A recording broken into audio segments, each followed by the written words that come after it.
Hi friends! Thanks for tuning in.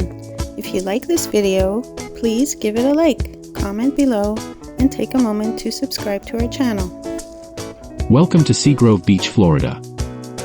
Nestled along the scenic 30A corridor in northwest Florida, Seagrove Beach is a charming coastal community known for its natural beauty and rich history. The area gets its name from the thick groves of windswept oak trees that line the shore, offering shade and a unique landscape.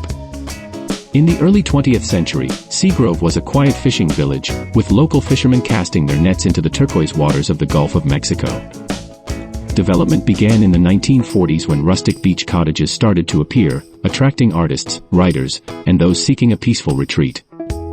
One notable figure was C.H. McGee, who purchased 160 acres of pristine beachfront in 1949. He envisioned a family-friendly community and coined the phrase, Seagrove Beach, where nature did its best. Thank you very much. Seagrove Beach is situated between Seaside to the west and Watersound Beach to the east. The community boasts sugar-white sandy beaches and rare coastal dune lakes, such as Eastern Lake and Deer Lake. These unique ecosystems are found in only a few places worldwide and offer opportunities for kayaking, paddleboarding, and observing diverse wildlife.